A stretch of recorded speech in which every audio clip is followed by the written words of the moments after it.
Olá, boa noite a todos que acompanham a programação do SBA. Hoje, sexta-feira, 5 de janeiro, começa agora mais uma edição do Pecuária BR. Boa noite para vocês, Aidan.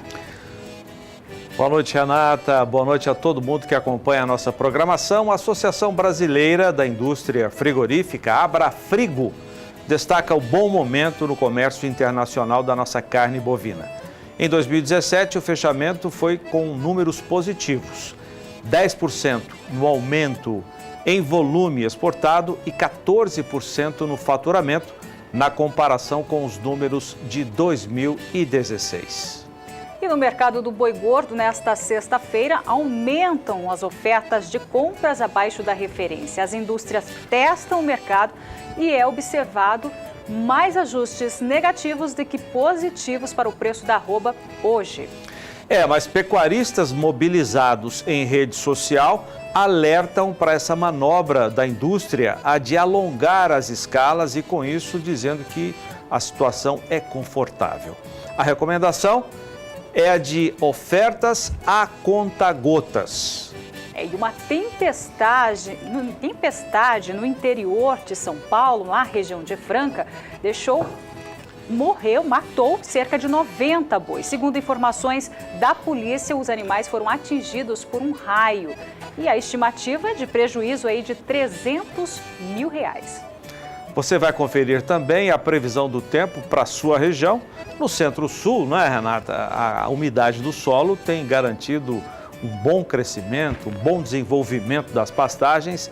No Centro-Norte, tirando uma partezinha do Nordeste, a situação também é boa para o pecuarista. A gente vai conferir a previsão e também a cotação de preços do bezerro e do boi gordo fechando a semana. Tudo isso a partir de agora no Pecuária BR.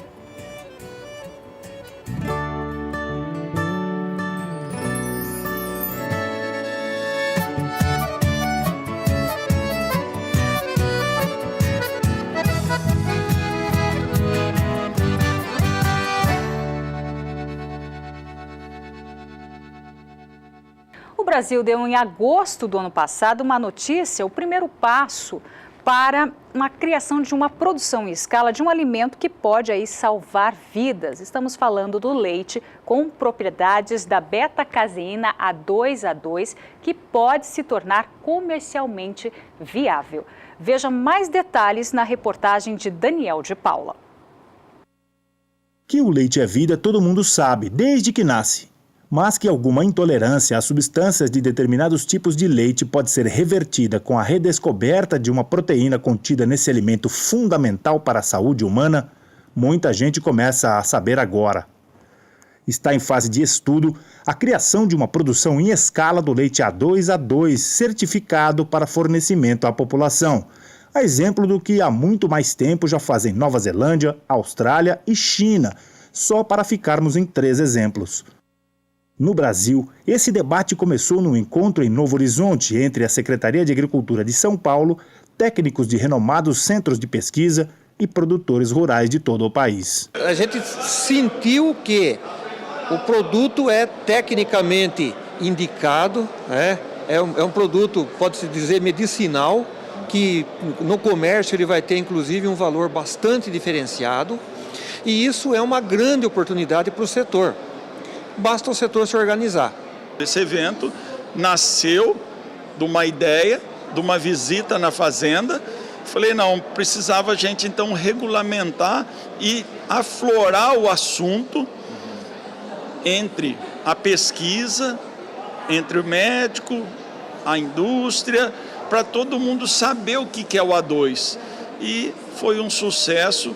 A gente tinha dúvidas se ia ter público ou não, porque uma quinta-feira, dia de trabalho, nós não temos bacia leiteira e, graças a Deus, foi muito bem aceito, teve várias inscrições, superou a expectativa e se vai iniciar um novo processo de elaboração de um projeto para a produção do leite A2.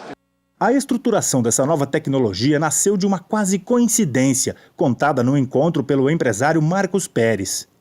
Ele quase perdeu o filho Arthur, de 2 anos, por causa de intolerância ao leite. Em 2015, depois de muitos estudos, Esse médico gastroenterologista indicou a ele que testasse o leite de uma vaca baseado em estudo que fez na sua especialização em nutrologia. O empresário foi conhecer a fazenda de Adáldio Castilho, em Novo Horizonte, com a informação de que o Cindy era uma das raças que continha a beta-caseína A2A2, que vem lá da origem do leite, mas que ao longo das décadas foi sofrendo mutações. Arthur experimentou o leite e ficou curado. Começou uma história de acender uma luz de uma coisa que já existe, né, na realidade, e que agora está virando realidade no Brasil. Na realidade, o leite verdadeiro é o A2A2. O que a gente usa no nosso dia a dia é o A1, tá? A1A1. Porém, o que acontece? O A1A1 é uma mutação do A2. Então, o leite verdadeiro é o A2A2. Então, assim, é muito mais saudável porque ele não produz uma proteína chamada beta-casomorfina 7, tá? Então, com certeza, a caseína 2A2, o leite caseína 2A2 é muito mais saudável. O encontro que era para ser regional foi, na verdade, nacional. O primeiro que debateu aberta e publicamente a inclusão do leite A2A2 na dieta por recomendação médica. Novo Horizonte, com isso, passa a ser o berço dessa tecnologia que vai fazer melhor ainda para a saúde. Essa questão do A2A2, embora seja uma discussão aqui em São Paulo muito recente, né? No âmbito da secretaria, ficou muito claro também que há um grande apelo até da população, tal, de todos aí para que tenhamos aí uma produção de leite A2 para atender essas pessoas que estão exigindo isso, né? A tendência é essa. Nós vamos discutir qual é a velocidade com que isso vai acontecer. E isso depende basicamente do próprio setor se estruturar, se organizar. Nós, como Estado, estamos buscando fazer essa ponte, fazer essa facilitação, essa integração, principalmente de todos os setores envolvidos. E a transparência do setor é que vai dar o produto final confiável para o consumidor. Comercialmente, o projeto pode até ser incorporado pelo programa Mais Leite Mais Renda do governo de São Paulo através da Coordenação de Assistência Técnica Integral, CAT. Os passos seguintes envolvem mapeamento de rebanhos com identificação dessa proteína, passando por regulamentação do setor, criação de uma associação que possa negociar com a indústria, formatar rótulos, dar credibilidade, certificação de origem e rastreabilidade ao produto, recrutando fornecedores de insumos e de genética, como a que Adáldio passou a priorizar na sua seleção rigorosamente controlada na Fazenda Lagoa, para facilitar a identificação da beta-caseína A2A2 em todas as raças, não apenas zebuínas, como o Cindy que ele cria, o que vai permitir a multiplicação de um produto que a saúde humana pede e que o melhoramento genético praticado pelos selecionadores pode viabilizar. A gente tem lido vários estudos aí sobre o A2A2, estudos no Brasil, no exterior, fontes seguras, né, de informações, e está provado aí que o leite do Cindy também todas elas foram feitas análises, desses animais que tem aqui do Adáldio, foram feitas análises e todos eles deram positivo para A2A2, né? Todas elas estão enquadradas nisso aí. E agora vem uma geração de F1 aí que o Adáldio fez, cruza com o holandês, estão para parir aí já, estamos esperando para ver essa produção também, aguardando aí. Cada raça aí está procurando trabalhar. Hoje a maioria dos touros de central já vem com a genotipagem, então o produtor já pode escolher na hora de comprar sêmen. Uma das características é ver a genotipagem da beta-caseína. Então está uma coisa assim relativamente fácil do produtor se programar. A herança é mendeliana simples, então o touro que é A2A2 ele vai sempre passar um gene A2. Só que vai depender da vaca. Então, por exemplo, se a vaca for A2A2, 100% da progênie é A2. É um grande viés econômico que está surgindo também para o Brasil para chegar num nível de uma Nova Zelândia, que já trabalha com isso há mais tempo, por exemplo? Não, sem dúvida. Isso aqui é a pedra inicial, é um projeto inicial que vai pôr o Brasil em destaque nacional e internacionalmente, porque com a união de produtores, união de indústria, tem grandes produtores de leite que vão poder assim acelerar o processo, quem já tem muito. Então isso é uma coisa que vai beneficiar todos. Então beneficiar principalmente as pessoas que têm um tipo de alergia. Então eu acho que vai trazer realmente recursos tanto para a indústria, para a saúde e para o produtor. Então eu acho que esse é um projeto bem amplo e um projeto que vai assim contribuir com todos. São 6h31 no horário de Brasília. O fim de semana deve ser de instabilidade, chuvas na parte de baixo do mapa do país. A Juliana Rezende tem as informações.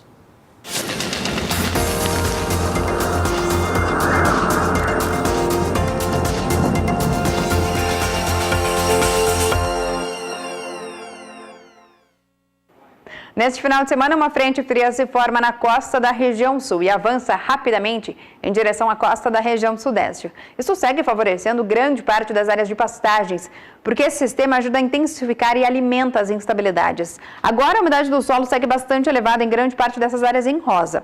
Nos próximos 5 dias, conforme esse sistema frontal avança, traz instabilidades mais fortes aqui para o estado de São Paulo, sul de Minas Gerais e região centro-oeste. E a chuva vem de maneira pesada, porque tem previsão de acumulados elevados, que podem alcançar até 100 milímetros. Conforme essas instabilidades se afastam do sul do Brasil, tempo firme aqui na região sul, principalmente no estado gaúcho.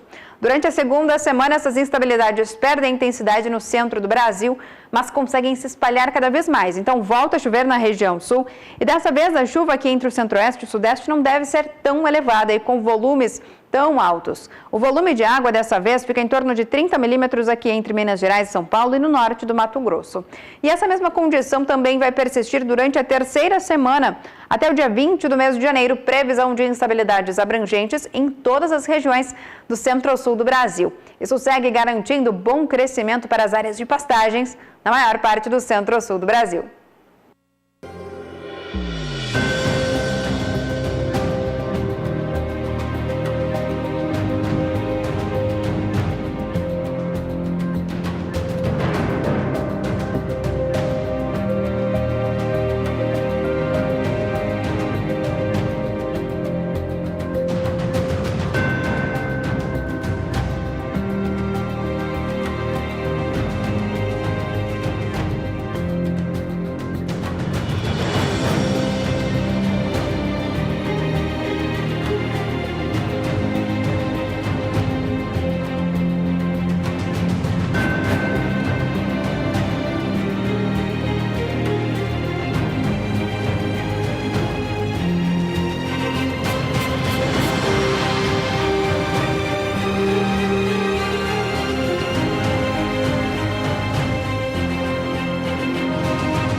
E por aqui a gente vai para um breve intervalo comercial e na volta informações sobre confinamento e mais também sobre o setor leiteiro. Nós já voltamos.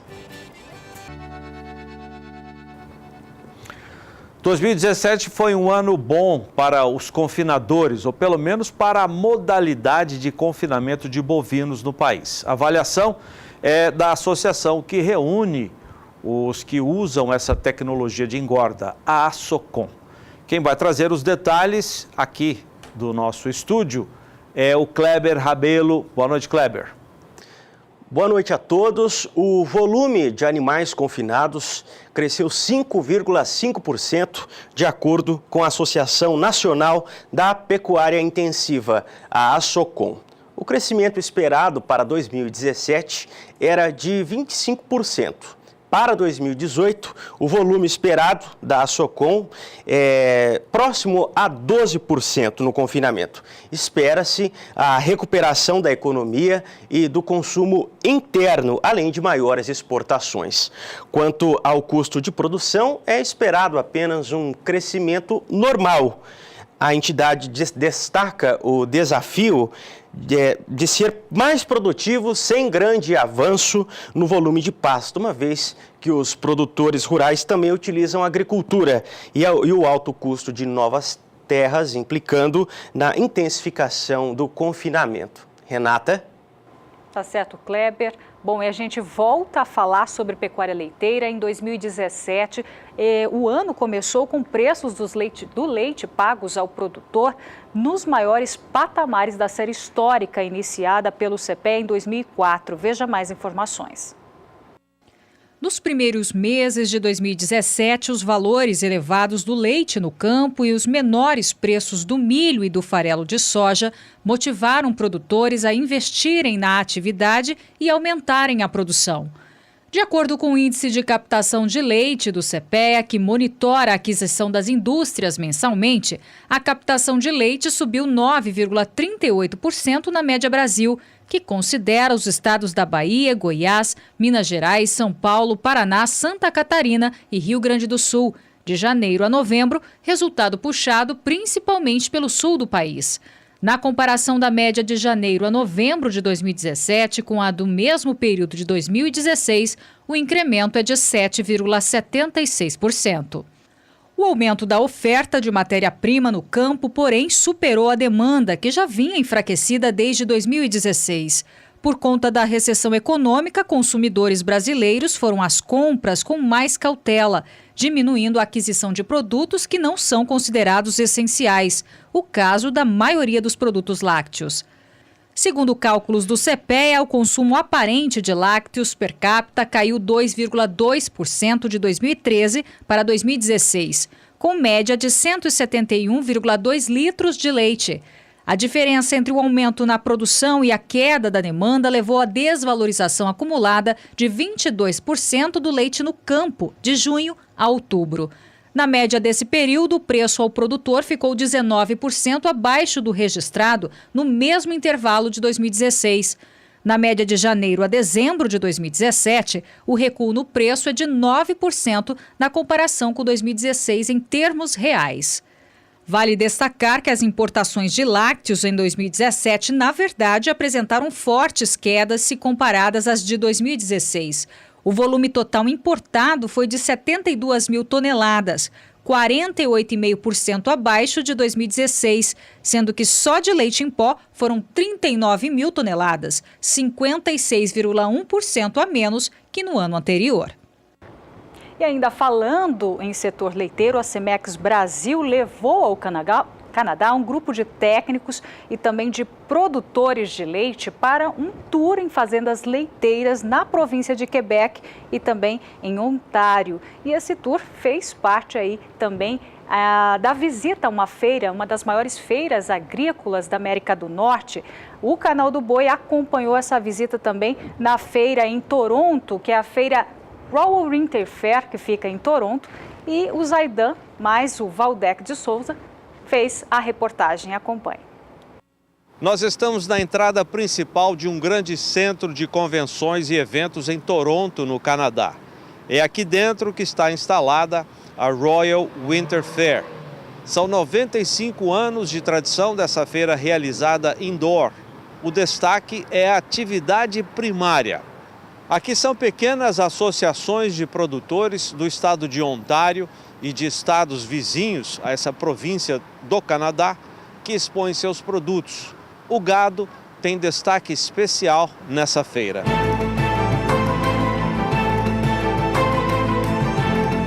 Quem ouve falar de uma feira agrícola na maior cidade do Canadá, a cosmopolita Toronto, imagina encontrar a última tendência em tecnologia de produção de alimentos e de supermáquinas que trabalham sozinhas. A Royal Winter Fair bem que poderia ter os últimos lançamentos de tudo para o campo, mas não. No caso da quase centenária mostra, a modernidade é relegada a segundo plano. Os canadenses se mantêm fiéis a uma tradição que começou nos anos 20 do século passado, quando havia um sonho de unir leste e oeste do segundo maior país do mundo em área territorial. A Royal é realizada na chegada do frio em novembro, quando são reverenciados os mais de 100 mil soldados mortos na Primeira Grande Guerra.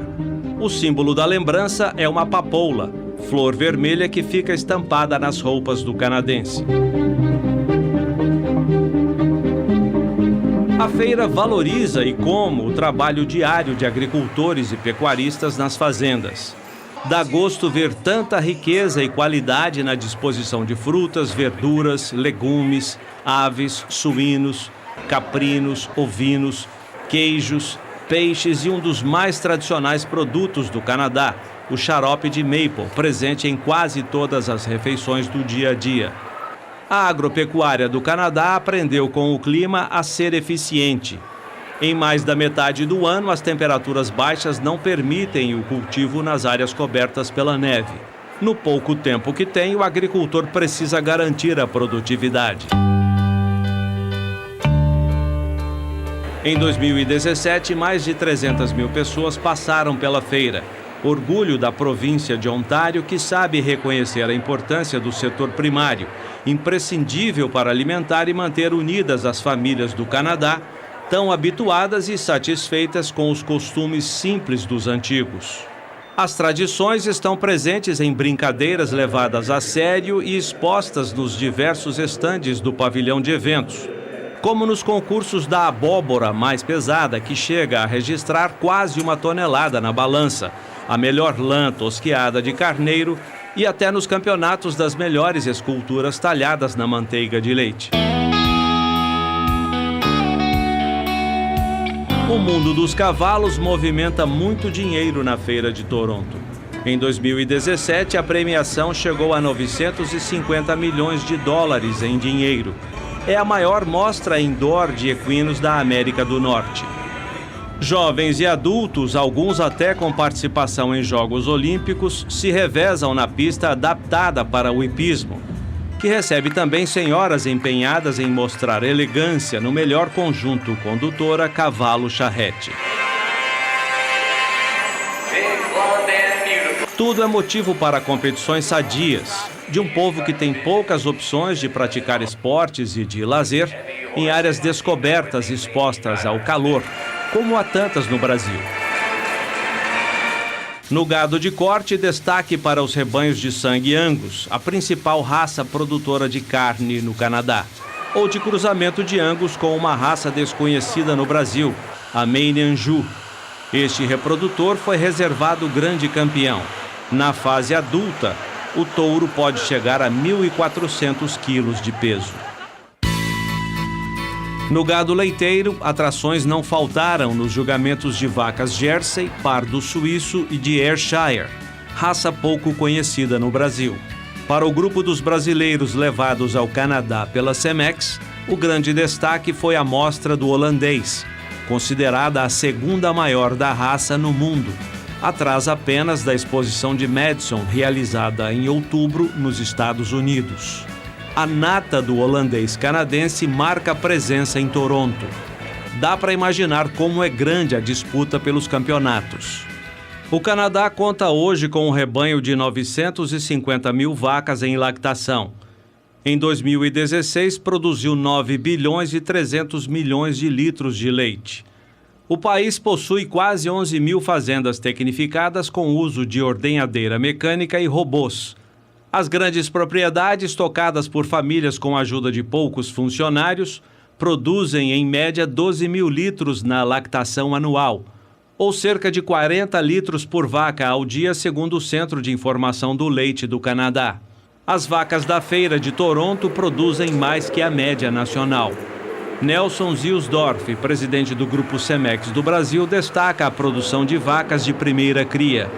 Nesse display que a Cemex organizou, nós temos vacas de touros genômicos que estão no primeiro parto com 70 quilos de leite, 72 quilos de leite. Então é muito leite, aqui não se usa BST, então é proibido usar a parte de hormônio. E você vê a produtividade e a longevidade desses animais.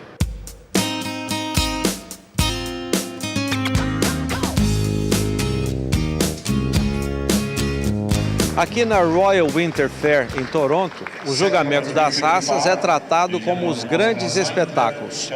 Tanto é que a pista de julgamento foi montada dentro de um estádio onde são disputadas grandes partidas do hóquei, um esporte muito popular aqui no Canadá. E os julgamentos contam com toda a tecnologia disponível para os grandes espetáculos. Como é a última exposição do ano, esses animais vêm sendo selecionados nas diversas exposições que vão acontecendo ao longo do ano no Canadá e nos Estados Unidos. Então o que vem para cá realmente são as vacas que vêm ganhando já, ou que vão indo bem nas várias outras exposições ao longo do ano. Então um título aqui realmente é além de ser um orgulho muito grande para o criador, valoriza muito não só o animal como o próprio criatório dele, né? Para a Cemex Alliance, criada por produtores de leite do Canadá, e para seu braço no Brasil, o grupo Cemex, a Royal é um grande cartão de visitas. E a Cemex, por ser uma cooperativa de propriedade de criadores, é muito importante que a gente traga esses criadores para cá, tanto de todas as províncias que aqui representam, para conhecer o que tem de melhor, para avaliar todo o trabalho de melhoramento genético feito durante o ano em todas as raças de leite, para a gente poder fazer essa avaliação durante essa semana aqui em Toronto. A Cemex tem uma presença muito forte dentro não só da Royal, como também da exposição de Madison, que é uma outra exposição muito grande nos Estados Unidos. Nós temos hoje alguns touros que têm dado um resultado muito forte na pista, né? Nós tivemos agora, terminou a coisa de 1 hora, todo o campeonato de animais jovens da raça holandesa, e o touro que mais pontuou, ou seja, que teve mais filhas pontuadas, foi um touro chamado Dorman, Valbisson Dorman, que é um touro nosso que também tem feito muito sucesso no Brasil. E além dele, nós temos alguns outros touros que têm ido muito bem, como o Solomon, que é um filho de Dorman. E esses animais que estão aqui na pista, quando a gente olha a produção desses animais, nós vemos uma produção muito significativa de leite, né? Então são vacas jovens que estão produzindo 45, 48, 50 litros de leite. Então não é só na pista, né? A gente tem essa participação forte na pista, mas também acompanhado aí de muita produtividade por parte desses animais, né? Para o presidente executivo da Cemex Alliance, a Royal é uma vitrine para a agricultura internacional. É também uma oportunidade para a Cemex mostrar a sua genética ao resto do mundo e anunciar aos visitantes como estamos caminhando. Nossa marca está presente em 110 países. Em 2017, tivemos recorde de crescimento com vendas de 13 milhões de doses de sêmen. No passado, nosso maior mercado era a Europa, mas agora diversificamos a atuação com expansão no Brasil, na Ásia e no Oriente Médio. O Brasil e a China são hoje os mercados que mais crescem. O Brasil é o segundo maior destino para nossos produtos.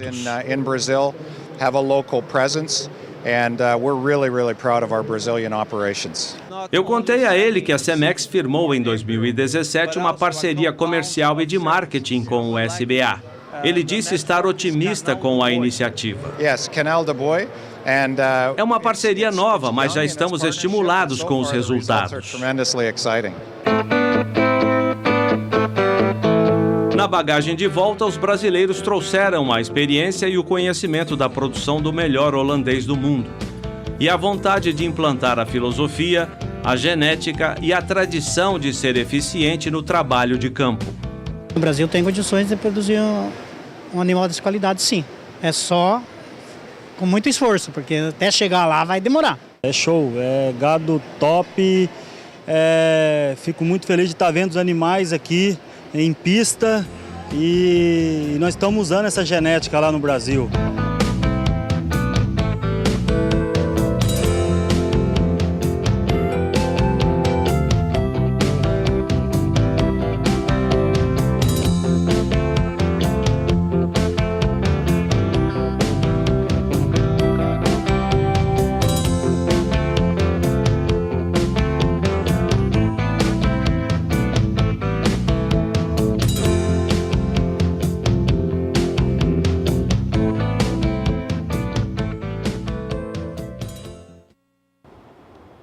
No próximo bloco você acompanha os preços atualizados do milho, do frango e também do suíno. Nós já voltamos.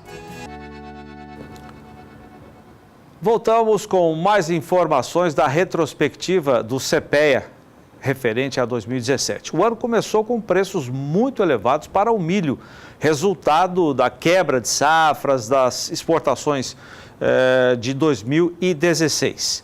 Vamos acompanhar como foi o comportamento de mercado do milho no ano passado. Kleber Rabelo. As cotações do milho iniciaram este ano em patamares elevados, isso devido à redução da oferta em 2016. A entrada do cereal da primeira safra pressionou com força os valores domésticos. A produção do milho verão temporada 2016-17 foi de 30.460.000 toneladas, aumento de 18% em relação à anterior. A sustentação veio do incremento de 2,4% na área e de 15,5% na produtividade, segundo a Conab. Na segunda safra, a produção foi de 67.350.000 toneladas, quantidade 65% superior à da temporada anterior, reflexo do incremento de 15% na área e de 44% na produtividade. Com isso, a produção total foi de 97,84 milhões de toneladas, a maior da história e 47% superior à temporada anterior, segundo a Conab. No balanço do ano, o indicador Exalc BM IF Bovespa caiu 11,53%, com a saca de 60 quilos a R$ 33,77 no dia 28. Na média das regiões acompanhadas pelo CPEA, a queda nas cotações foi de 21% no mercado balcão e 18,7% no de lotes. Saidan. Valeu, obrigado, Kleber. E nós destacamos um pouco mais o trabalho de um parceiro comercial nosso, a Cemex, que agora traz as informações sobre um sistema de monitoramento dos rebanhos. Confira. A Cemex Brasil, sempre em busca da constante inovação, apresenta a seus clientes e parceiros de todo o Brasil soluções que ajudam e facilitam o dia a dia do produtor. Neste programa, iremos falar mais sobre o programa Cemex AI24. Iremos explicar e mostrar na prática como funciona o sistema de monitoramento. O colar é um sistema extremamente eficiente na propriedade leiteira. Ele tem duas funções básicas. Um é monitorar a atividade desse animal. Essa alteração de atividade indica que esse animal está tendo ou iniciando o processo de cio.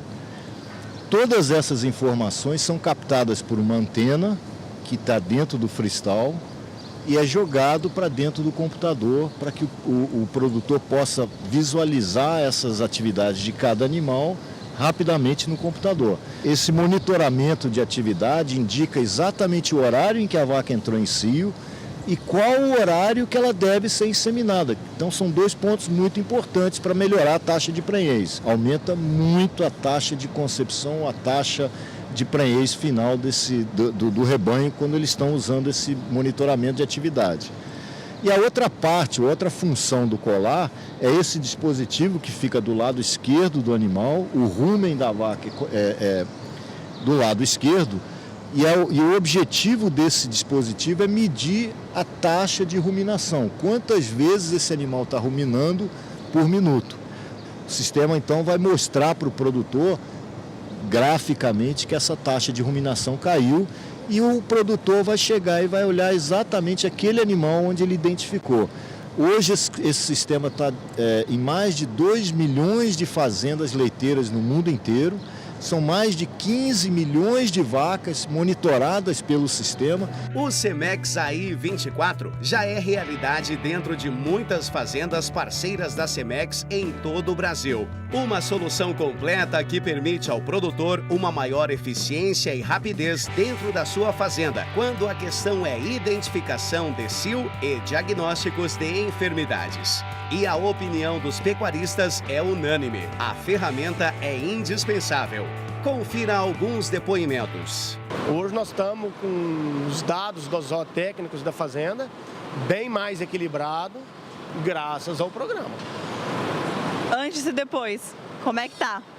É muito diferente, muito diferente. A facilidade de trabalho, o nível de incidência de problemas, né? O diagnóstico de saúde ali ajuda demais você pegar o animal antes que ele debilite.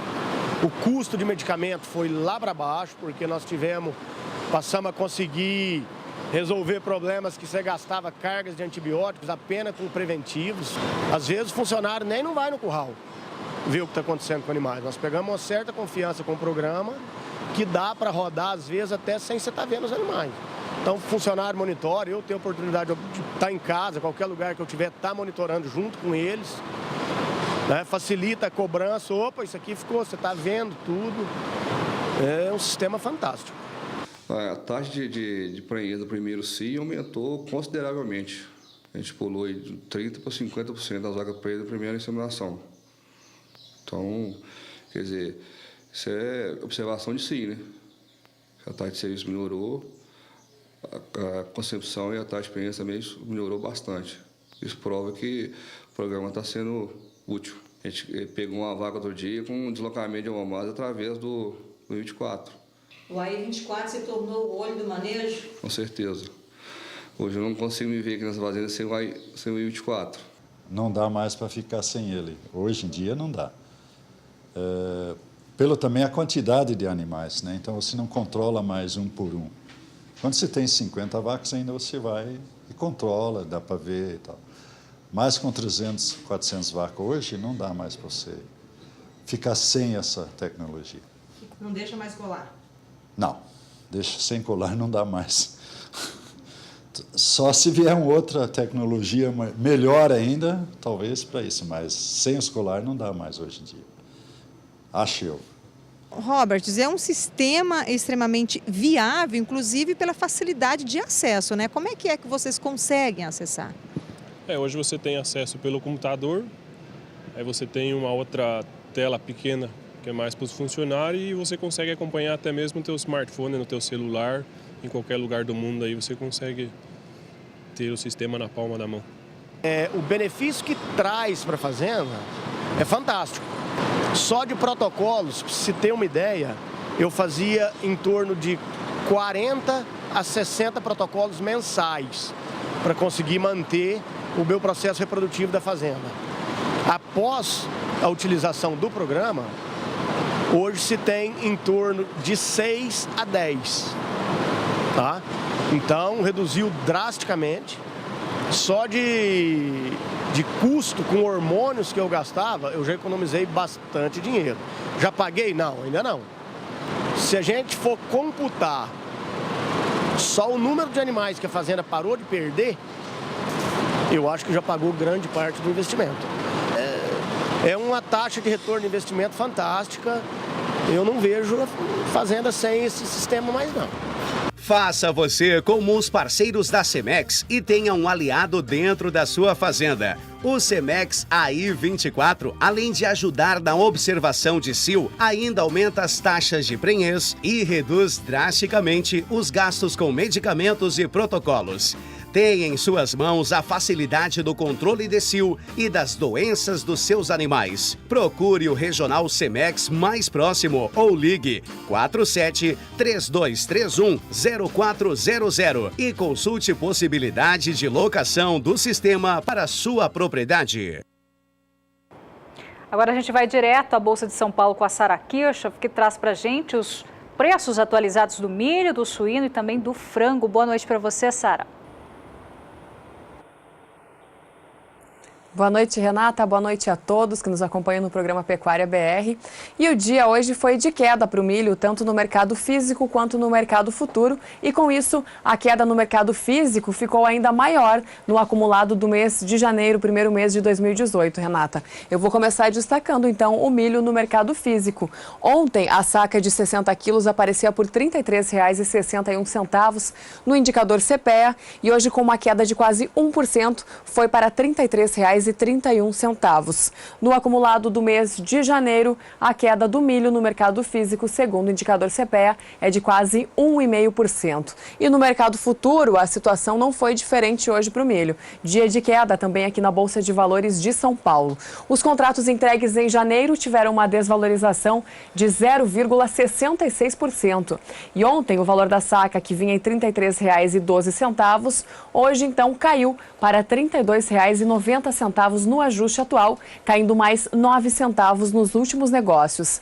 Os contratos entregues em março tiveram uma queda ainda maior, de quase 1%, com o valor da saca passando de R$ 34,02 para R$ 33,70 no ajuste atual e caindo ainda um pouquinho mais nos últimos negócios. Esse contrato de março foi o mais negociado para o mercado do milho nesta sexta-feira aqui na Bolsa de Valores de São Paulo.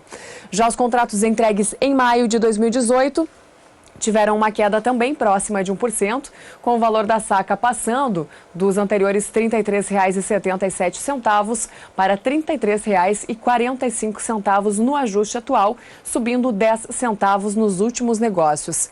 E os contratos entregues em setembro tiveram uma queda de 1,30% nesta sexta-feira, último dia da semana, e o valor da saca, que ontem aparecia em R$ 32,33 para o vencimento de setembro, hoje foi parar em R$ 31,91, caindo ainda mais um pouquinho nos últimos negócios.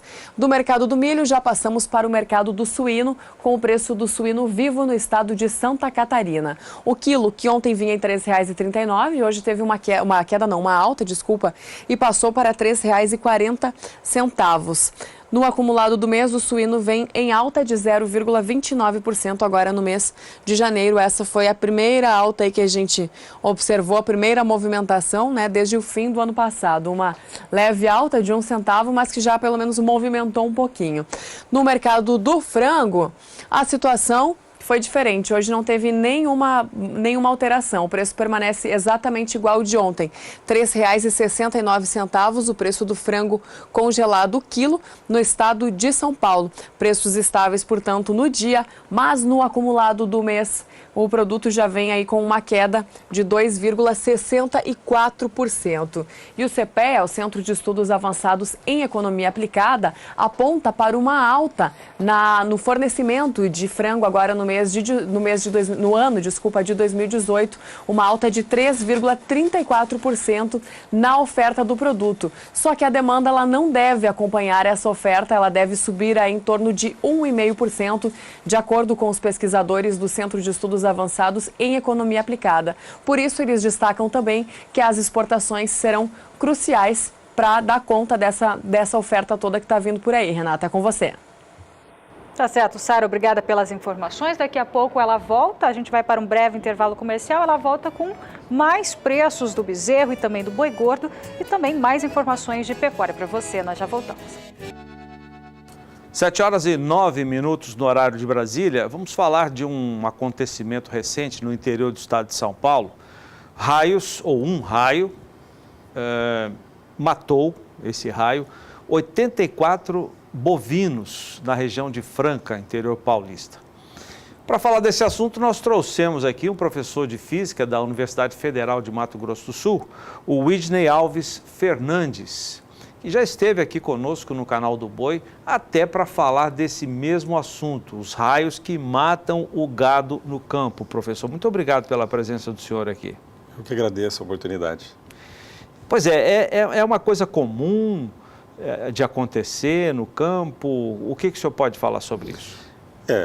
Nessa época do ano, principalmente primavera e verão, é a época que, na verdade, você tem cerca de 80% da descarga que ocorre ao longo do ano, ocorre nessa época. Né? Então, no Brasil como um todo, é o país que mais ocorre descargas no mundo, somando o total, né? Devido à sua extensão territorial e devido à proximidade com o Equador. Então, é bem comum a ocorrência de raios na cidade e no campo. Então, temos que tomar cuidado na cidade e tem que tomar cuidado no campo. E, eventualmente, você tem esses casos de matar animais, né? Vamos complementar a informação. A morte desses animais, mais de 80, acabou gerando um prejuízo para o pecuarista estimado, né, que está sendo divulgado, em R$300 mil. E a informação que nós temos, professor, é de que o gado estava debaixo das árvores. Exatamente, esse é um problema, né, que o gado provavelmente foi procurar abrigo por conta da chuva. Isso também ocorre com o ser humano, muitas vezes ele procura o abrigo por conta da chuva e não por conta dos raios, então acaba acontecendo também acidentes. Então, ao procurar uma árvore, o que acontece? Essa árvore, ou um conjunto de árvores, ela se torna um destaque com relação à vizinhança, ou seja, essas árvores se tornam um ponto mais elevado com relação à vizinhança. Então, aumenta a chance de ocorrer o raio nesta árvore ou nessas árvores. Ao ocorrer o raio nesta árvore ali, nesse caso, provavelmente essa descarga não atingiu diretamente as vacas. Né? O que ocorreu aí, muito provável, pela proximidade delas, é algumas ter morrido porque a gente chama de descarga incidente. O que significa isso? Indireta, né? Mais fácil de falar indireta, quando a tempestade está se formando, a nuvem, o potencial elétrico é tão elevado que ela faz uma descarga subir de diversos pontos na proximidade. Então, porque o raio cai num lugar, mas atinge tanta gente. Ele atinge várias formas. Então, a primeira dela é que antes do raio ocorrer, efetivamente, o campo elétrico é tão alto que ele faz outras descargas subirem de pontos próximos ali. E vai se definir onde o raio vai ocorrer quando as duas descargas que estão descendo e que estão subindo se encontrarem. Então pode subir da cabeça de algum animal sem encontrar até o raio definitivo. Mas o mais provável ali é o que a gente chama de potencial de passo. Potencial de passo. Passo? Potencial de passo. Por que tem esse nome? Quando uma descarga, então, ocorre num dado ponto, aquele ponto ali, o campo elétrico, o potencial elétrico fica muito grande, se eleva muito. E esse potencial elétrico diminui com a distância. Né? Então, se você tem um gado ali numa dada distância dele, vamos até simbolizar aqui com os meus dedos, e uma descarga ocorreu, por exemplo, nesse ponto aqui, as patas traseiras, as patas dianteiras, por exemplo, aqui, elas vão estar num potencial e as patas traseiras vão estar em outro potencial. Então, isso vai fazer com que a corrente elétrica passe por dentro do corpo do animal. Pegou primeiro nas dianteiras? Não, então, ela ocorreu nesse ponto, longe, no solo. Esse potencial no solo se eleva e esse potencial vai diminuindo com relação à distância, certo? Então, ou seja, quem está no solo ali, próximo, vai sofrer o efeito dessa corrente elétrica por conta desse potencial de passo. Agora, veja que interessante, se o gado ocorreu aqui, o gado estiver nessa posição, ó, diminui bastante a chance dele morrer. Por quê? Porque agora essas duas patas aqui, ó, as laterais, vão estar num potencial e nessa aqui vão estar em outro. E a distância entre elas agora é menor. Então a descarga vai passar aqui por dentro, mas não pelas partes mais importantes do gado, e também a diferença é pequena. Isso explica muitas vezes por que caiu um raio numa dada árvore onde tinha um gado, algumas morreram, outras não. Por conta dessa distribuição que da lateralidade do exatamente. Então, ou seja, como o gado ele tem uma distância grande entre as patas traseira e dianteiro, isso favorece bastante o potencial de passo. Mas isso, na hora que acontece, não tem nem como definir isso. Alguma maneira de prevenir isso? O que daria para fazer é o seguinte, você preparar um abrigo para receber esses animais. Aí, nesse abrigo, você vai fazer o que a gente chama de gaiola de Faraday. Você vai preparar o solo para que, se uma descarga ocorra, neste solo onde elas vão estar, ele fica com o mesmo potencial. A gente cria uma superfície equipotencial. Por quê? Porque aí não vai acontecer isso que a gente está falando. Né? Ou seja, toda a posição ali vão estar no mesmo potencial, então não vai ocorrer isso. Isso para todo o rebanho? Isso divide-se por categoria? Qual seria a orientação? Isso, na verdade, vai depender de quanto gado você quer proteger, né? Então, para você preparar essa área, quanto maior o conjunto de gado que você quer, um custo vai ser mais elevado, mas isso é possível fazer. No Pantanal é mais complicado para fazer isso, porque o gado fica todo espalhado. Exatamente. Isso é mais sugestão melhor para quem tem gado de elite. Né? Que aí você põe num galpão? Num galpão e prepara essa superfície ali para que ela fique nessa situação, né? Que a gente chama de superfície equipotencial. E é possível prever que naquela tarde ou naquela noite vai ter uma descarga maior do que o normal e que o cuidado deva ser redobrado? Não tem como prever aonde vai cair. A gente pode prever uma região que naquela tarde, por exemplo, naquela noite, haverá uma tempestade. acompanhada de raios. Isso dá para prever. Agora, onde ele vai ocorrer, não é possível. Não é possível. Eu queria agradecer aqui ao professor físico e professor da Universidade Federal de Mato Grosso do Sul, Widney Alves Fernandes, que tem essa formação de físico, mas tem mestrado e doutorado nessa área de raios, não é, professor? No INPE. Muito obrigado pela sua presença aqui, Eu que agradeço pelos esclarecimentos. Nós vamos para um intervalo comercial. Perdão, vamos chamar primeiro a Juliana Rezende com as informações do tempo, agora para a parte de cima do mapa do Brasil.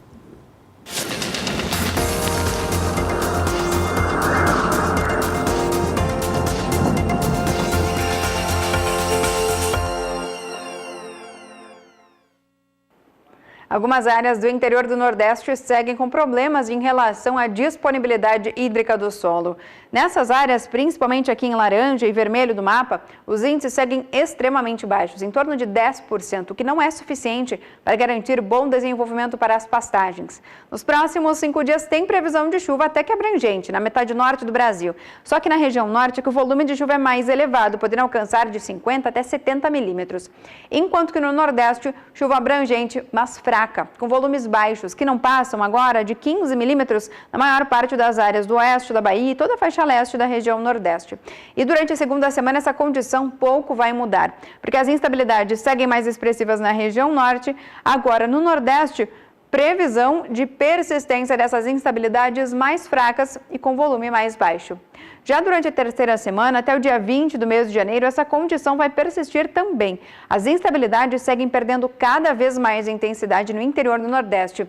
Então, ao longo das próximas semanas, não temos previsão para cenários mais otimistas em relação às áreas de pastagens, que já vêm mantendo baixo potencial produtivo nas áreas mais ao norte da região Nordeste, porque não tem previsão de chuva forte, o tempo mais seco até predomina por alguns momentos e as pancadas de chuva que devem ocorrer são fracas e não tem potencial para conseguir aumentar a umidade no solo.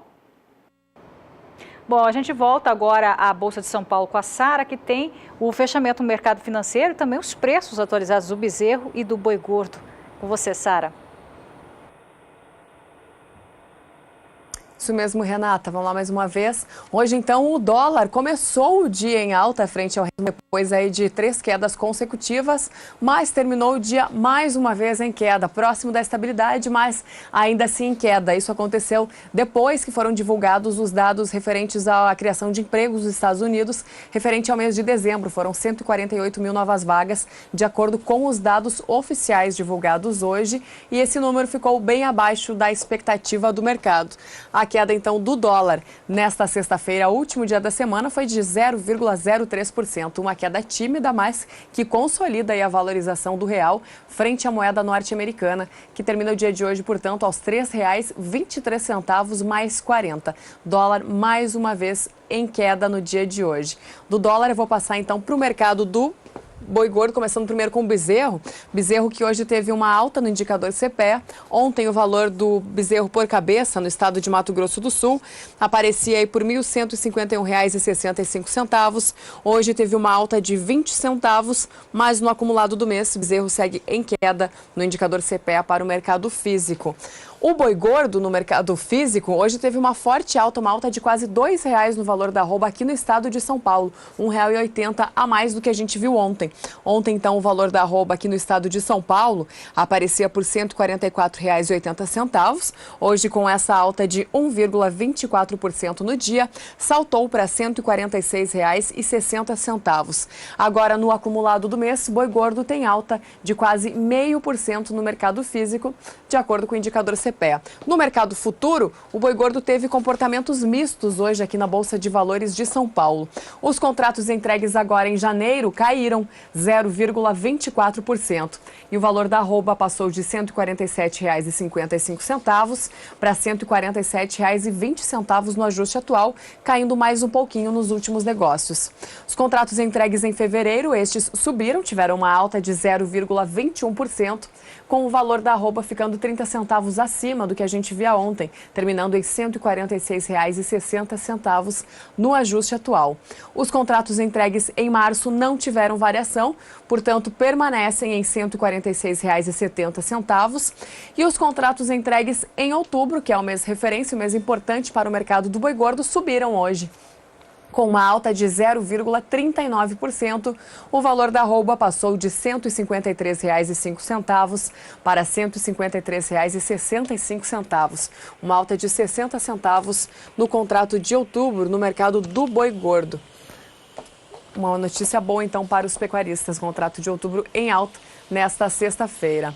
A outra notícia é que, apesar do ano tumultuado, início de ano tumultuado em 2017, o mercado do boi de carne bovina terminou o ano com uma alta em 10% no volume das exportações de carne bovina in natura e 14% de aumento em receita agora no ano de 2017 em comparação com 2016. As informações saíram hoje, são da Associação Brasileira de Frigoríficos, que compilou os dados finais de movimentação divulgados pelo Ministério do Desenvolvimento, Indústria e Comércio Exterior.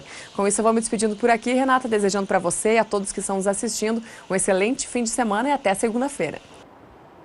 Tá certo, Sara. Bom fim de semana para você também. Até segunda. Zaidan? E agora mais informações do mercado do boi gordo nesta sexta-feira. Hoje eu tive o prazer de receber a ligação de um dos coordenadores, ou talvez o coordenador, do grupo GPB, Grupo Pecuária Brasil. É um grupo que se formou nas redes sociais com poucos pecuaristas, mais restritos à região de Bauru, no interior paulista, e logo cresceu bastante. E hoje ele tem centenas de pecuaristas espalhados por todos os estados brasileiros, no grupo, na rede social, do qual eu faço parte. Pela manhã é bom dia de Minas, é bom dia de Tocantins, é bom dia de São Paulo. Dá gosto de ver essa integração. E hoje circulou a informação no grupo GPB, a seguinte, eu vou reproduzir na íntegra, com relação ao preço do boi gordo, que, aliás, já havia tido um alerta anterior de que a indústria frigorífica, nesta sexta-feira, faria uma pressão baixista nos preços da arroba do boi gordo. E mais tarde, a seguinte mensagem no grupo. Atenção, frigorífico em São Paulo forçando a queda de R$ 5,00 por arroba em 2018. Não caiam nessa, não deixem as escalas andarem. Vendam a conta-gotas, venda só fracionada, venda parcelada. Não há motivos para uma queda nesses patamares. Vamos repetir, os patamares são de R$ 5,00 a menos por arroba, essa é a proposta da indústria. Não há motivos para uma queda nesses patamares, nessa velocidade, a não ser o combinado entre eles, indústrias, pelo WhatsApp. Minas e Goiás ainda sem animais para suprir a demanda. Foi a mensagem que circulou nesse grupo que tem muitas discussões importantes sobre a pecuária de corte do país. E agora eu vou chamar o Breno de Lima, que é analista da Scott Consultoria, para fazer um balanço deste mercado na sexta-feira. Olá a todos, eu sou Breno de Lima e nessa sexta-feira, dia 5 de janeiro de 2018, o que a gente observa no mercado é um retorno maior dos pecuaristas que estavam fora das compras, eles estão mais ativos no mercado e com isso o mercado começa a ganhar ritmo. É fato que a oferta ainda ela está limitada, o volume de ofertas é baixo, mas a demanda que também está muito baixa faz com que as indústrias fiquem mais confortáveis para originarem matéria-prima. Diante disso, os frigoríficos testam um preço abaixo da referência, os testes de preço abaixo da referência são mais comuns e, consequentemente, a gente observa mais reajustes negativos do que positivos no fechamento de hoje. O mercado atacadista de carne bovina com osso também sentiu o baque dessa queda de consumo aí sazonal no começo de ano e teve nova queda. A carcaça de animais castrados está cotada em R$ 9,74 o quilo, uma queda de 2,4% desde o início da semana. Bom, pessoal, eu sou o Breno de Lima, zootecnista e consultor de mercados da Scott Consultoria. Um grande abraço a todos e até a próxima. Bom, agora você confere a cotação do boi gordo à vista, com a apuração feita pela Scott Consultoria, que apura para uma boiada comum. A gente começa pela região sul do país, que teve alta de R$1 no noroeste do Paraná e queda de 5 centavos em oeste do Rio Grande do Sul e Pelotas também no Rio Grande do Sul, queda de 5 centavos.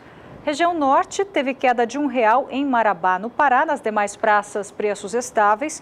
Região nordeste, alta de R$2 no oeste da Bahia, alta de R$1 no sul da Bahia e queda de R$1,50 no oeste do Maranhão. Região centro-oeste teve queda de R$1,50 em Goiânia, Goiás, queda de R$1 no sul do estado de Goiás e queda de R$1 no norte de Mato Grosso. Na próxima tela, nas demais praças, preços iguais, sem alterações. Na região sudeste, finalizando a apuração feita pela Scott Consultoria, teve queda de 50 centavos em Barretos e também queda de 50 centavos em Araçatuba. Queda de R$1 em Belo Horizonte, Minas Gerais e R$1 no Triângulo Mineiro. Queda também de R$1 no norte de Minas, segundo a apuração feita pela Scott Consultoria. Outra fonte de apuração de preços, cotação do boi gordo à vista, é a Agência Rural Business, que apura para uma boiada de bom acabamento de carcaça e também de boa logística entre a indústria e a fazenda. Região sul, na sua tela, os preços hoje no fechamento desta sexta-feira não teve alterações, segundo a apuração da Rural. Agora, a região norte teve alta de R$3 no Pará. Região nordeste teve também uma alta de R$1 na Bahia. Região centro-oeste, alta de R$1 no sul de Mato Grosso. E para a gente finalizar a apuração da Rural, região sudeste não teve alterações de preços boi gordo à vista nesta sexta-feira. Zaidan. Para a gente fechar esta edição, eu vou chamar a Carla Lauton, que traz alguns dos destaques exibidos durante esta semana aqui no programa.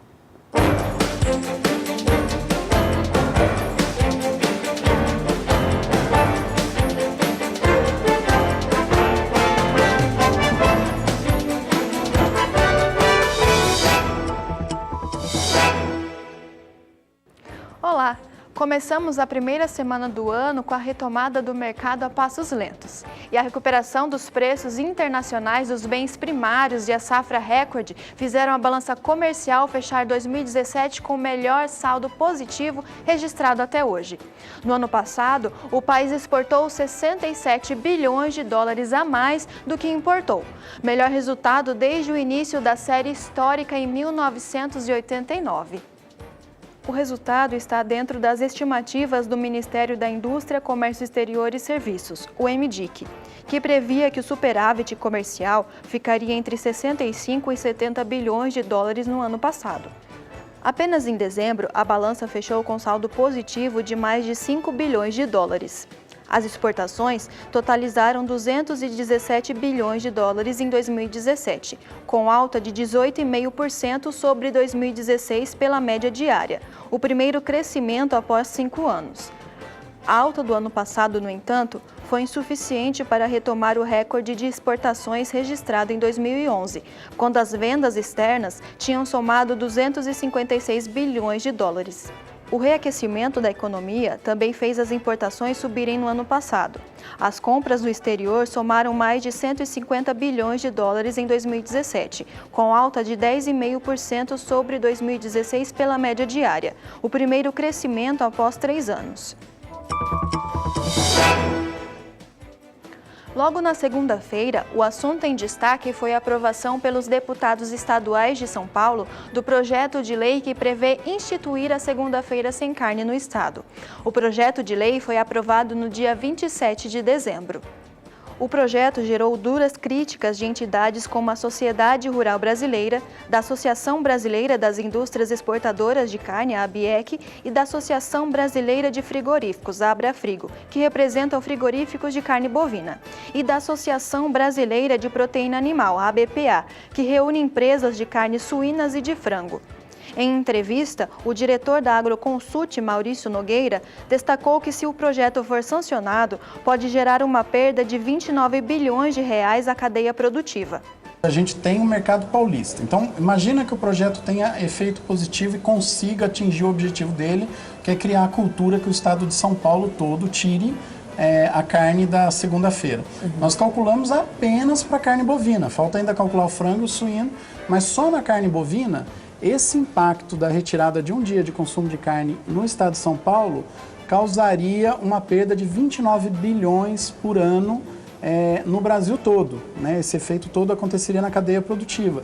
Também a gente teria o fim, né, a extinção de 250 mil empregos diretos, né, nos frigoríficos e nas fazendas, e teríamos ainda um impacto de outros 5 bilhões em salário, que são aqueles salários criados por efeito renda, quer dizer, aquele empregado que está na atividade, gasta dinheiro no comércio, isso gera um emprego, quer dizer, é um caos, né, em termos do ponto de vista financeiro e arrecadatório. Lembrando ainda que nós temos que contabilizar a carne de frango, que tem a mesma proporção de consumo da carne bovina, e a carne suína. O governador de São Paulo, Geraldo Alckmin, declarou em nota que decidiu vetar o projeto de lei Segunda Sem Carne por ser um projeto equivocado e institucional.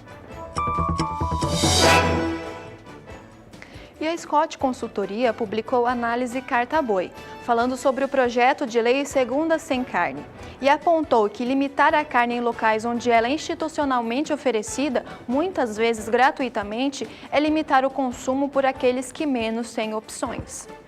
Isso sem entrar no mérito nutricional, no mérito do direito de cada um escolher o que quer comer e da importância da merenda na nutrição de crianças, principalmente as que têm menos renda.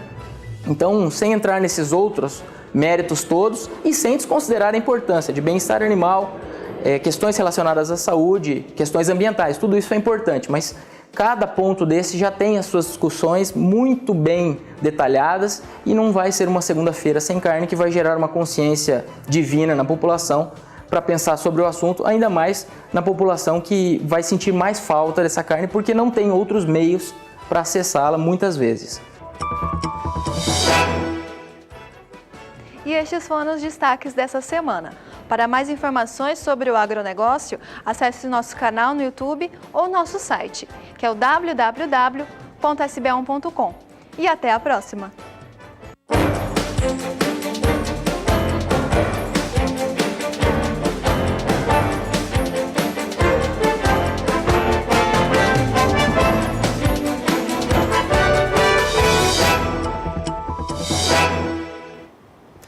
Chegamos ao final do Pecuária BR desta sexta-feira. Muito obrigado pela sua audiência. O programa volta na segunda-feira, às 6h15, no horário de Brasília. A partir de segunda, eu vou tirar alguns dias de férias, mas deixo vocês na companhia da Renata e do João Pedro por alguns dias. Renata. É isso mesmo, Zaidan. Boas férias para você e para você. Obrigado. Obrigada pela companhia e até segunda-feira. Fica agora com o nosso chefe Renato Lapenta com o Brasil Gourmet.